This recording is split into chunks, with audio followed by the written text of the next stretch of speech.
आज की इस बेहद अहम मेडिकल चर्चा में आपका स्वागत है। आज हम बात करने वाले हैं एक ऐसी सर्जरी के बारे में जो सच में किसी की पूरी जिंदगी बदल कर रख देती है। इसे लैरिंजेक्टोमी कहते हैं।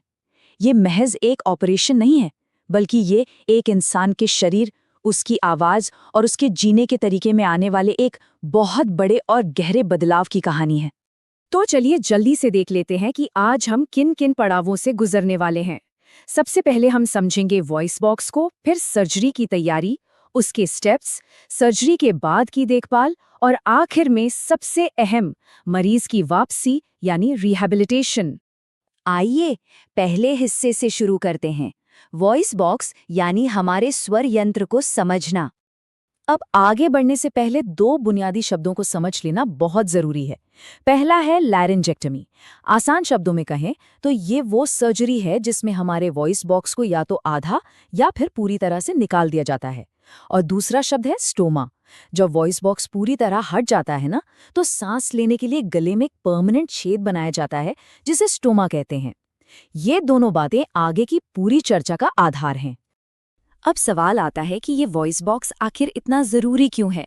देखिए, इसके 3 बड़े काम हैं। पहला, हमारी आवाज़ बनाना। दूसरा, सांस लेने का रास्ता देना।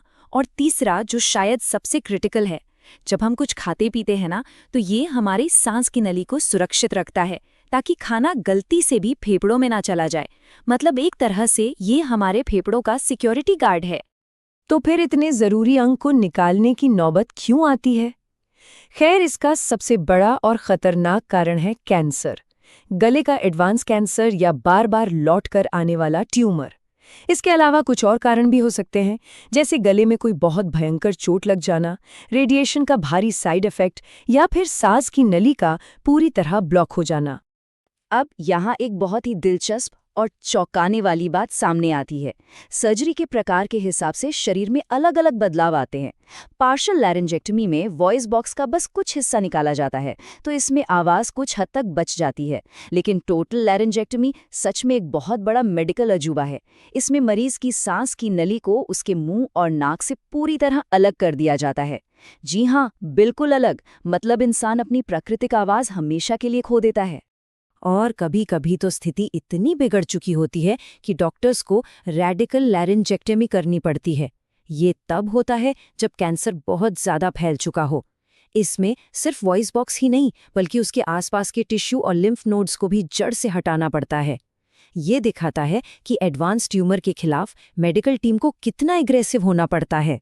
चलिए, अब बढ़ते हैं अपने दूसरे पड़ाव की तरफ, सर्जरी की तैयारी। ऑपरेशन थिएटर में जाने से पहले की जो क्लिनिकल तैयारी है ना, वो बहुत ही इंटेंस होती है। मरीज के पूरे मेडिकल इतिहास से लेकर उसके न्यूट्रिशन और सांस लेने की क्षमता तक सब कुछ बारीकी से चेक किया जाता है। CT scan, MRI, PET scan और बायोप्सी जैसी कई गहन जांचें होती हैं। और हाँ, सर्जरी से कम 6 से 8 घंटे पहले मरीज का खाना पीना बिल्कुल बंद कर दिया जाता है। हर एक छोटी से छोटी डिटेल का ध्यान रखा जाता है। लेकिन सच बताऊं तो असली चुनौती सिर्फ शारीरिक नहीं होती, मानसिक तैयारी शायद सबसे मुश्किल काम है। जरा सोचिए, किसी को ये बताना कि वो अपनी आवाज खोने वाले हैं और उन्हें जिंदगी भर गले में एक छेद के सहारे सांस लेनी होगी। इसके लिए बहुत ही गहरी और संवेदनशील काउंसलिंग की जरूरत होती है। हालांकि एक बात साफ कर दूं कि हर स्थिति में ये सर्जरी नहीं की जा सकती। अगर किसी को दिल या फेफड़ों की कोई गंभीर बीमारी है, कैंसर शरीर के दूर के हिस्सों तक बहुत ज्यादा फैल चुका है, या फिर मरीज कोई भारी बीमारी झेल रहा है, तो ये सर्जरी सुरक्षित नहीं मानी जाती। अब आता है हमारा तीसरा और सबसे अहम हिस्सा, सर्जरी के असली कदम। सीधे चलते हैं ऑपरेशन थिएटर के अंदर। अंदर का नज़ारा बहुत ही तेज और सटीक होता है। सबसे पहले जनरल एनेस्थीसिया दिया जाता है, फिर गले पर एक सावधानी भरा चीरा लगता है। इसके बाद सर्जिकल टीम बहुत ही परफेक्शन के साथ उस बीमार वॉइस बॉक्स को बाहर निकाल लेती है। फिर श्वास नली को मोड़कर गले के सामने लाया जाता है और वो परमानेंट छेद यानी स्टोमा बनाया जाता है। अगर ज़रूरत पड़ी तो स्किन ग्राफ्टिंग की जाती है और फिर ड्रेन लगाकर घाव को सिल दिया जाता है। ये सब बिल्कुल एक घड़ी की सुइयों की तरह सटीक तालमेल से होता है। अब यहाँ हम थोड़ी गति धीमी करते हैं, क्योंकि सर्जरी के बाद का जो समय है वो बहुत ज़्यादा धैर्य और सहानुभूति की मांग करता है। सर्जरी के तुरंत बाद के कुछ घंटे और दिन बेहद नाजुक होते हैं। सबसे जरूरी है उस नए बने स्टोमा को साफ और खुला रखना। उसमें ह्यूमिडिफाइड ऑक्सीजन दी जाती है और जमा हुए स्राव को लगातार निकाला जाता है। सांस लेने के तरीके पर कड़ी नजर रखी जाती है और शुरुआत में खाना सिर्फ नाक की नली से दिया जाता है। दर्द कम करने की दवाएं और घाव की कड़ी निगरानी, यही इस वक्त का सबसे बड़ा फोकस होता है। अब देखिए, इतनी बड़ी सर्जरी है तो खतरे भी बहुत होते हैं। शुरुआती दिनों में भारी खून बहना, सांस के रास्ते में रुकावट या इन्फेक्शन का डर रहता है। और आगे चलकर स्टोमा का सिकुड़ जाना, फिस्टुला बन जाना, निगलने में दिक्कत, गहरा मनोवैज्ञानिक तनाव या सबसे डरावना, कैंसर का वापस लौट आना। ये वो कठोर सच्चाइयां हैं जिनसे लगातार लड़ना पड़ता है। और इन सबके बीच नर्सिंग स्टाफ की जो भूमिका होती है ना, वो सच में किसी चमत्कार से कम नहीं होती। लगातार सक्शन करना, मरीज को सही सेमी फाउलर पोजीशन में लिटाना, स्टेराइल ड्रेसिंग बदलना, और सबसे बड़ी बात, जब मरीज बोल नहीं पाता तो राइटिंग बोर्ड्स या इशारों के जरिए उनसे बात करना, ये सिर्फ एक मेडिकल सपोर्ट नहीं बल्कि एक बहुत बड़ा इमोशनल सहारा होता है।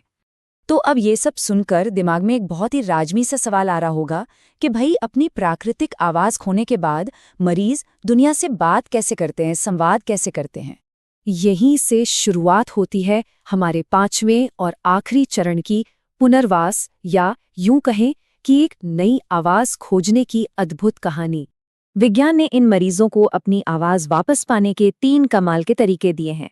पहला है इलेक्ट्रोलैरिंग्स, एक बैटरी वाला उपकरण जिसे गले पर रखने से मशीन जैसी आवाज निकलती है। दूसरा है एसोफेजियल स्पीच, इसमें मरीज हवा निगलकर डकार के सहारे बोलना सीखते हैं। और तीसरा है टीईपी, जहां एक छोटा सा वाल्व लगाकर फेफड़ों की हवा को भोजन नली में भेजा जाता है ताकि आवाज बन सके। है ना कमाल की बात? लेकिन हाँ, ये सब कोई जादू नहीं है। इसके लिए कड़ी ट्रेनिंग और मेहनत लगती है। स्पीच थेरेपी, नए वाल्व का इस्तेमाल सीखना और सुरक्षित तरीके से निगलने की एक्सरसाइज। इसके अलावा मरीजों को अपने स्टोमा की खुद देखभाल करना, उसे साफ करना और किसी इमरजेंसी से निपटना भी सिखाया जाता है। ये पूरी तरह से एक नई जिंदगी सीखने जैसा है। और ये पूरी तस्वीर हमें दिखाती है कि जिंदगी बचाने के लिए एक इंसान कितना बड़ा सौदा करता है। फायदे की बात करें तो शरीर से कैंसर प्रभावी ढंग से निकल जाता है और जीने की उम्मीद बढ़ जाती है।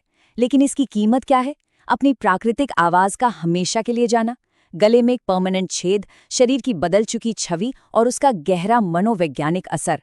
ये सच में एक बहुत बड़ा समझौता है। सर्जरी के बाद भविष्य कैसा होगा, ये पूरी तरह इस बात पर निर्भर करता है कि कैंसर किस स्टेज पर था, वो कितना फैला था और शरीर इलाज को कैसा रिस्पॉन्स दे रहा है। पर एक बात पक्की है, अगर लक्षणों को जल्दी पकड़ लिया जाए और इलाज जल्दी शुरू हो तो नतीजे हमेशा हमेशा बेहतर होते हैं। इस पूरी चर्चा को हम इस बहुत ही गहरी बात के साथ खत्म करेंगे। एक सफल रिकवरी के लिए सिर्फ एक बेहतरीन सर्जन काफी नहीं है। इसके लिए सही एयरवे मैनेजमेंट, पोषण, स्पीच रिहैबिलिटेशन और मनोवैज्ञानिक काउंसलिंग की भी उतनी ही जरूरत होती है। मतलब एक जिंदगी को वापस पटरी पर लाने के लिए कई विशेषज्ञों और इंसानी जज्बे का पूरा एक सिस्टम लगता है। तो सोच कर देखिए, क्या हमने कभी इस बात पर गौर किया है कि हमारी ये जो सामान्य सी लगने वाली आवाज है, वो दरअसल कितना बड़ा वरदान है? इसी विचार के साथ हम आज की इस चर्चा को यहीं विराम देते हैं।